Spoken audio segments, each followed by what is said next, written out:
Hey all, Board Game Rancher, where you'll find everything solo tabletop gaming and more. Got Circadian's First Light for you. From a solo perspective, we're going to have a quick little look at this one. Let you know what I'm thinking about it on the other side.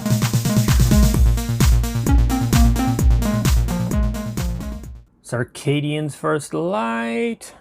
Let's back it on out a bit here and have a look at this very pretty game, I think. I like it. I like the look of it. That's basically it. The whole playing space here.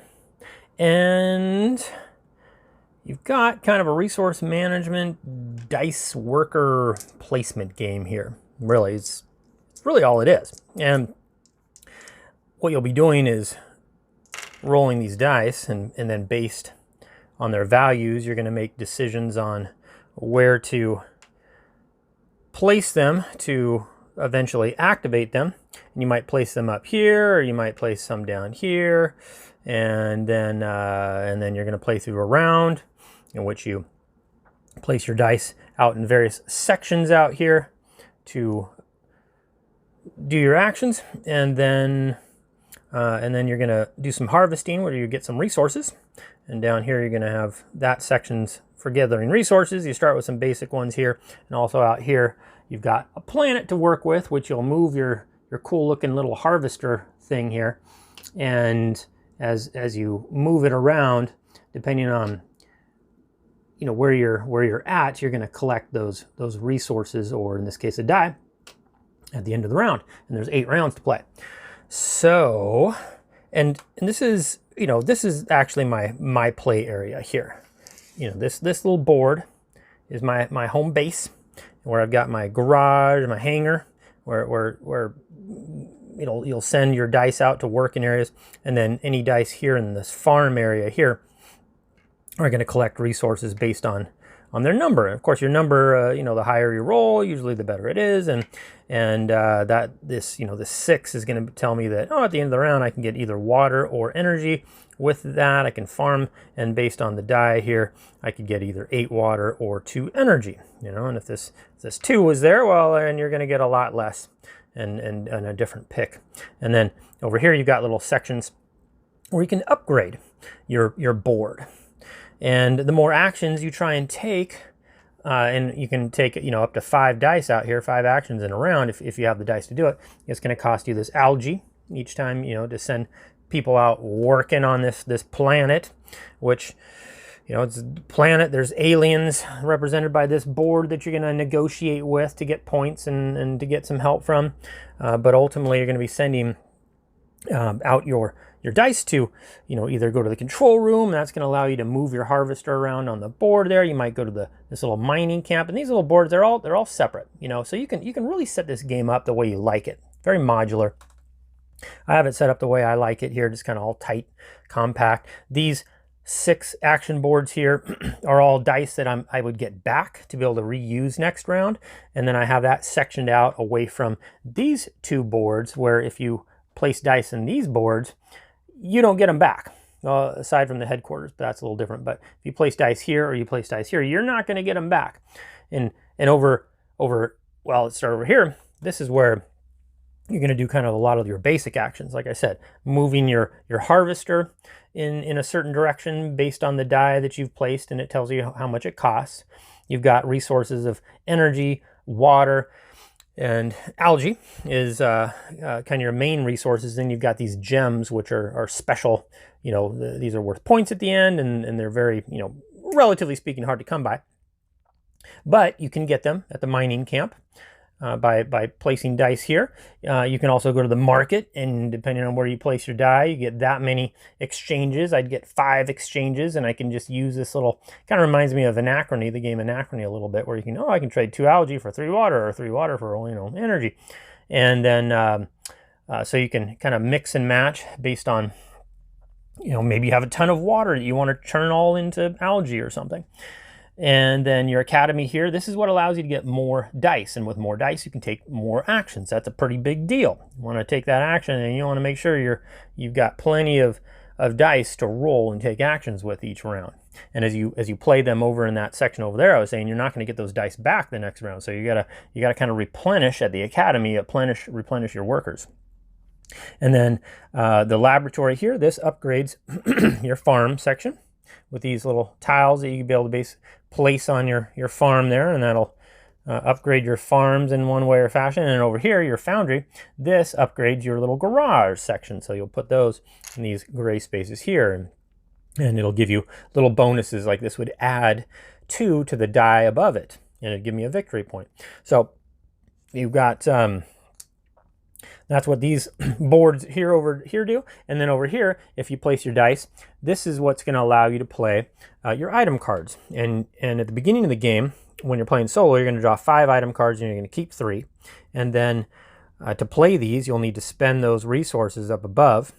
And then it's going to give you at the end those points. And then at the bottom, it tells you kind of what it does for you. These two are going to give me extra points depending on how much I've upgraded my home base. So I really want to work on upgrading my farms and my garage area there, like I was just going over. And then here, this will give me some extra points too. If I go and so you go to the depository is basically where you go to be able to build your items. And then you get to do a little bonus thing based on the die and the space available there.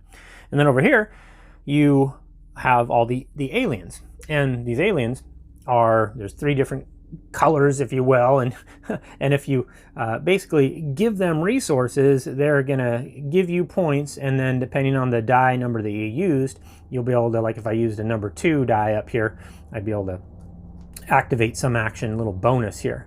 But if you negotiate too much with a particular alien, if you get a whole bunch of dice lined up, then that's going to start, they're going to get a little tired of working with us humans. And then you're going to start getting, you're going to have to pay penalties, like you have to pay a gem, or you'll have to move your harvester back towards the center or something along those lines. So it can start to get a lot of competition out here for getting your dice out.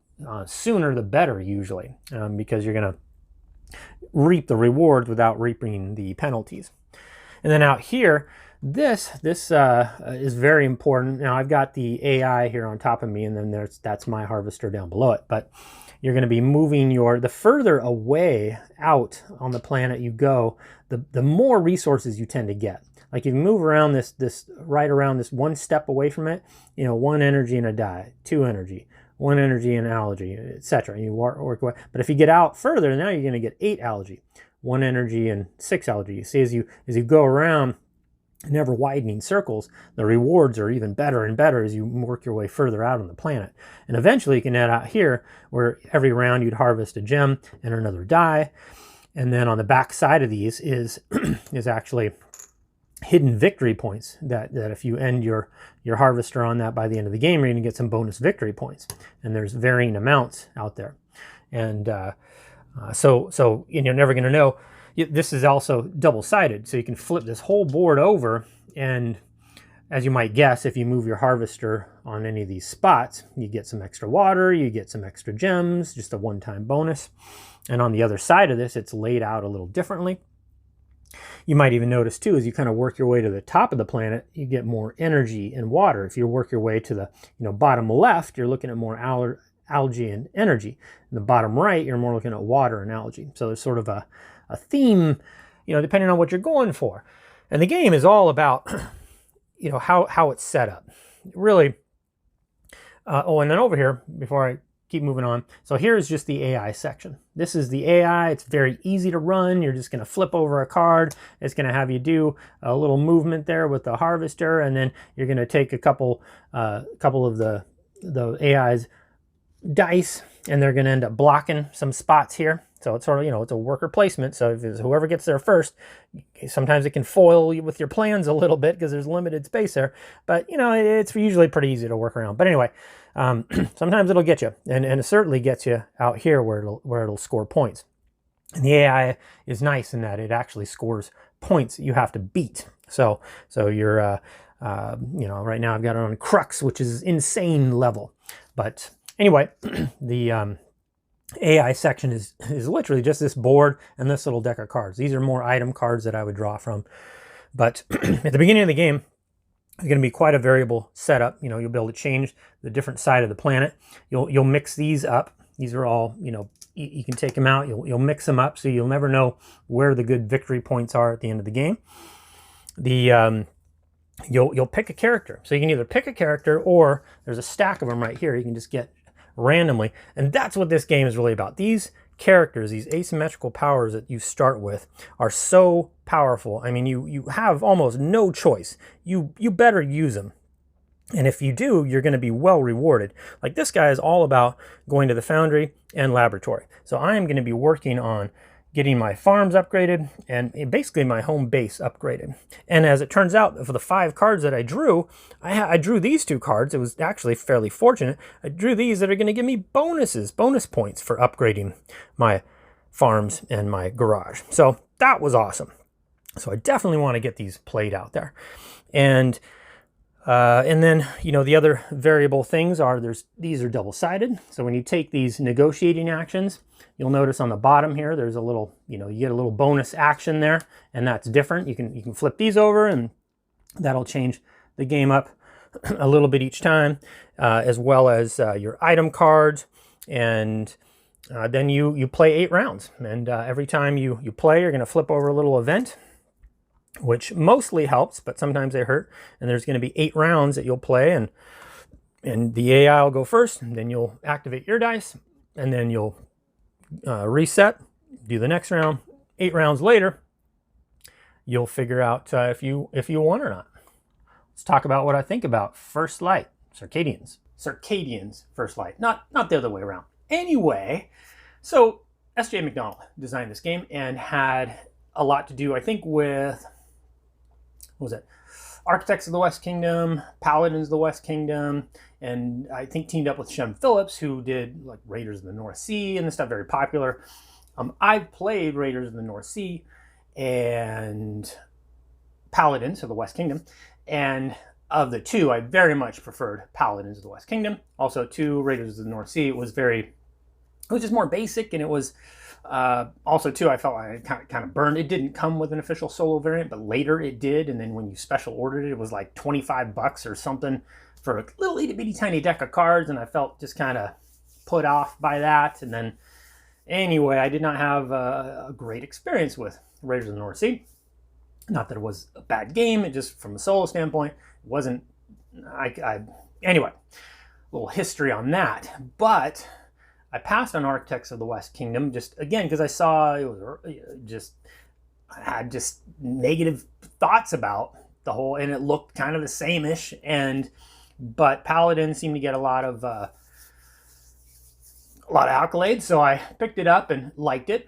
And now I think there's Viscounts of the West Kingdom. I don't know. There's a series, but you know, and I'm probably not going to pick that up just because I don't know. It just gets too samey. You know, it gets a little Uwe Rosenberg, a little too. Just for regurgitated, not perfectly fine designs, but just too similar to warrant being worth the cost. You know, over and over again, paying the chunk of money for kind of the same-ish game, some twists.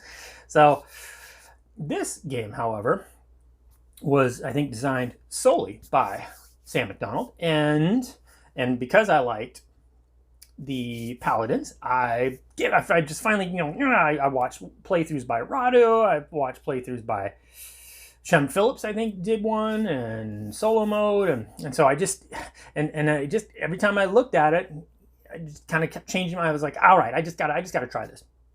Picked it up for the second time and opened it, played it, glad that I did. So I like this game. It looks nothing like the other games that Sam McDonald had something to do with, but I'm sure it probably has kind of a, well, no, I don't know that it has a similar vibe to Paladins, but I mean, it's a dice worker placement game, a resource management game, and those have been done before, but this one's pretty slick. You know, the setup and teardown of this game for as heavy as it's reported to be on BGG, and I don't quite agree with the weight. I usually, oftentimes don't. Well, no, that's not true. But this one like came in at a mid 3.4 or something like that, and I guess I can see how you'd get that reputation, especially if you're susceptible to AP. There's a lot of things to do here, but moving on here, just to kind of start with the setup, to set up this heavy game, it takes a little bit, about 15 minutes, I think, out of the box. So you got to get all the pieces and stuff, and then it's got this modular board system thing to it, which is kind of cool because you can sort of make it to taste. And in the playthroughs that I watched, like, everybody set it up differently, and I think I followed more closely to Rahdo because I liked kind of the idea of, okay, here, if I action my dice, I'll get to that in a little bit, on these boards, I get them back for the next round. If I put them over here, I don't get them back. So I like kind of that division, and I just sort of put everything together, but setting it all up first can take a little bit, but then resetting the game, takes a little over 5 minutes, I would suppose, because you got to kind of shuffle everything and get everything kind of back and stuff. But 5+ minutes for a reset if you're playing. It takes up a fairly small amount of table space. You can really jam it onto a little 2x2 space, I believe, if you really tried. So that's a nice little area to play on in kind of a heavy-ish game. I don't know. It's very, very medium weight to me, it feels like. And the length of play, once you get rolling on this game, and if you're not susceptible to the AP, then you can cook through a game in about 45 minutes. So you can be playing, resetting, in less than an hour. So once you get rolling, and you really get the rules under your belt, and you really know what you're trying to do, it plays pretty quick. Components, I think, are fantastic. The box is perfect. It fits everything inside it. I kind of like that, the way Paladins of the West Kingdom was done, because it was all nice and a tight little box, and everything just barely fit in there. And I like that, as opposed to these giant boxes with that take up half or a third of the space. And the components were beautiful. The resources are all cut out to look like the resources. Very vivid, very colorful. I like the art. Some people are put off by it. I'm a fan of it. I think it looks great, especially on the table. Great presence. The theme kind of comes out. It's Euro game, but you're on this planet, and you're trying to go to these different places to sort of build up your base. Build up your hangar, your garage, or whatever, and your farms, and kind of develop a nice little engine. And then there's these aliens that you got to negotiate with, and offer them some resources and to get their favor and to get little perks and stuff. And I don't know, I just found it, and then you go to the depository to be able to build up your items, and so you can kind of upgrade your base with these cool cards and stuff. And so I thought the theme came through, very nice sci-fi theme. The rule book, well done. I don't recall, maybe a couple times I had to go to BGG, or I had a little bit of an FAQ kind of thing going on, but really very straightforward game. And really, I think why this game can be played, maybe it has people that are like, feels heavier than maybe it is. I think it depends on how you play it. Now, I played it 8 times, and you can play with 8 different characters. And so I played through with all the characters, and the planet board itself is double-sided, so you can play on either side of that, and I did about half and half. So I got a good experience with the game, played with all the characters. And what I found is that the game, if there's a complaint that I have here, is a little too easy. Because now the AI is great, because it becomes it's very easy to run, very fast. Very easy, and it has 4 different difficulty levels. So that's awesome. You got easy, standard, hard, and insane.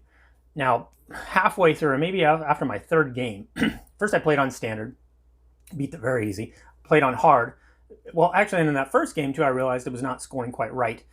But then on hard, I beat it, and then it was either the 3rd or 4th game that I went to. I think it was on the 4th game. Anyway, I went to insane level, and there finally I started losing. But about half the time. I feel like I won twice and lost 3 times, or something around there. And one was really close. And if you're playing on an insane level, it should all be it should be impossible, basically. All but impossible. I mean, there's games out there where you play on an insane level, you're not going to win. You're not, unless you get insanely lucky or something. I don't know. There's a number of games where. And that's the way I feel like it should be. Now, for here, I had to go to insane level to just feel like there was a good, win-lose ratio going on. But I think, and I don't know if it's easy across the board or whatnot, but it's all about the character powers, which is one of the things I really like in this game, is that they did not, go chintzy on the asymmetrical powers. With this, if you're playing a character, that character has massive strengths or a massive strength, and you play to that strength. And that's the way you're going to score a lot of points. If you don't play to that character's strength, you're not going to score very many points. I mean, you kind of have to. It's like that's the way you're going to maximize your points and have a chance of winning on insane level. And from the very beginning, I that's the way I played it. Was wow, that seems like a very strong ability, but all the character abilities are like that. So when you start the game, you get your character, that's the way you're going to be playing this game, and it's going to have you go in and play the game differently. And as long as you really maximize that ability, you usually score pretty well. On an insane level, I think the AI scores around high 70s, low 80s, and that's kind of consistently where I was scoring. There were a couple times where I just a game didn't go well at all, in the 50s or whatever. But a lot of times I'd be in that 70 to 80s range, and again, I think it's because of the way the game was designed, really around these characters, or at least to make your game experience.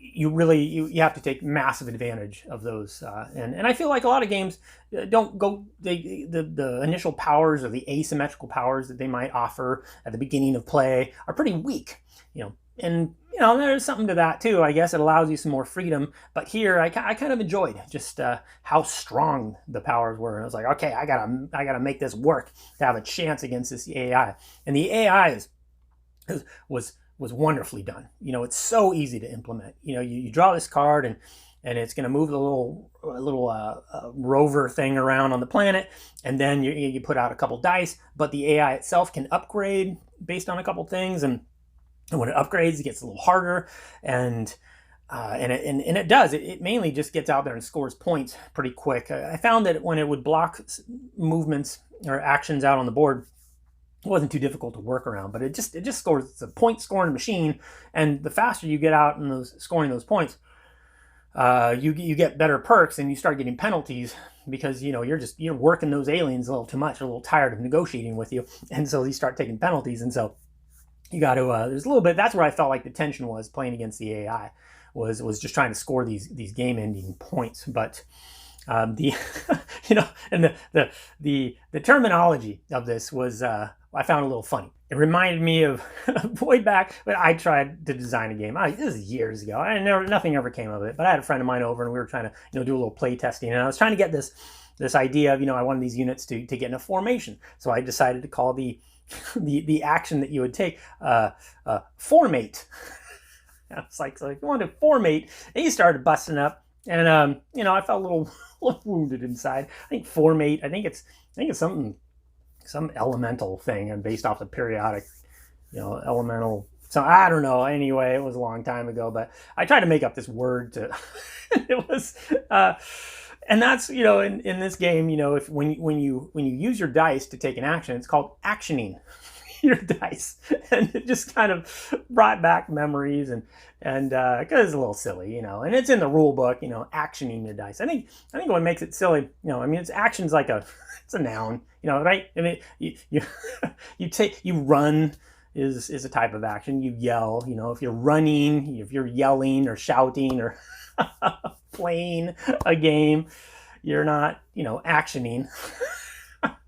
So anyway, that was kind of, I don't know, I felt like I had to kind of make fun of that a little bit because I know how it goes. I know, and I think some other people have mentioned it, and I was like, oh, that hurts a little bit inside, when you try to, I guess if you're actioning, you're if you're playing Gaia Project, you're Gaia projecting, or if you're playing Gloomhaven, you're Gloomhavening. Anyway, so if you can get past that little weird thing in the rule book and how you're supposed to activate your die,